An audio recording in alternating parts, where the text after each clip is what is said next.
ما تيجوا نعمل مربى توت.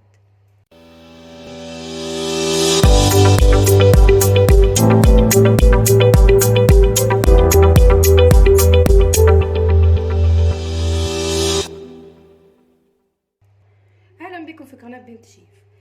يلا نعمل مع بعض النهارده مربى التوت.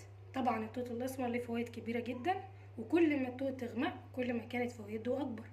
اول حاجه هنجيب التوت، هتشيلي طبعا الجزء ده اللي هو ده كده، وبعدين نبدا مع بعض نسمي بسم الله ويلا بينا نشوف هنعمل ايه.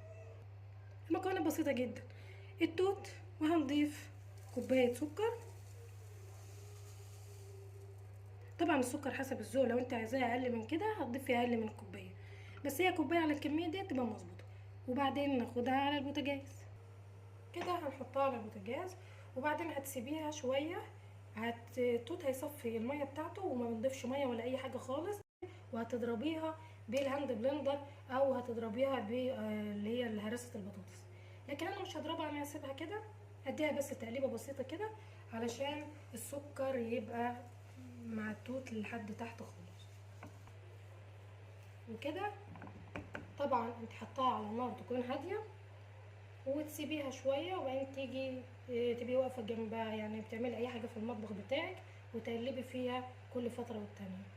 هنسيبها شويه وارجع لكم تاني. نيجي نشوفها، شايفين القوام؟ لسه فاضل لها شويه. كل ما تيجي تشوفيها اضغطي عليها كده، اضغطي عليها كده علشان تتهرس معاكي، ما تحتاجيش انك تهرسيها بعد ما تخلصي كده. كل ما انت واقفه تبداي تقلبي فيها كده بضغط علشان في نفس الوقت تتهرس معاكي كده، ما تكونش فيها قطع كبيره، توصل لقوام المربى الجاهزه اللي احنا بنجيبها. لسه كده خلاص اهو، فاضل لها حاجه بسيطه خالص وكده خلاص المربى بتاعتنا خلصت. شيء هو ده كده القوام بتاعها، ما بيكونش لا يابس ولا ان هو سائل خالص، لا هو كده القوام بتاعها مظبوط. وكده تكون المربى خلصت معانا. شايفين القوام عامل ازاي؟ شايفين؟ تتاكدي بقى منين؟ اهو ما تعملي كده، تعمل خط معاكي ده كده معناه ان هي كده خلاص. كده خلاص هنشيلها بقى من على النار ونسيبها تبرد وارجع لكم تاني. وكده بعد ما بردت معانا هنبدأ نضيفها في الطبق كده.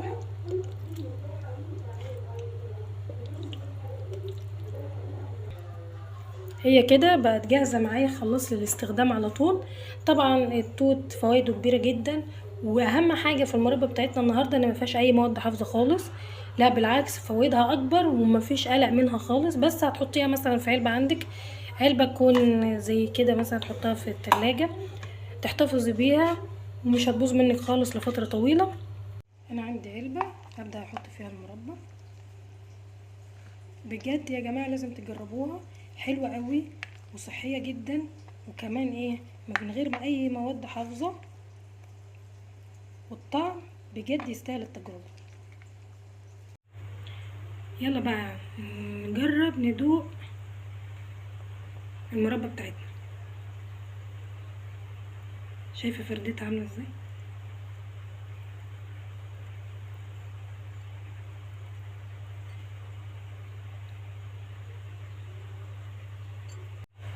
شايفة عاملة ازاي؟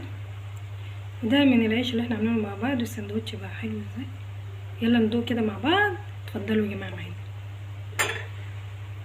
بجد يا جماعة والله تحفة جدا، لازم تجربوها. طبعا ده من العيش اللي احنا كنا عاملينه على القناة. شايفين؟ بجد تحفة، جربوها وقولوا لي ايه رايكم فيها، واستفيدي بالفايدة الكاملة بتاعت التوت، وطعم مفيهوش مواد حافظة ولا اي حاجة، وفايدة مفيش احسن من كده. بالهنا والشفا.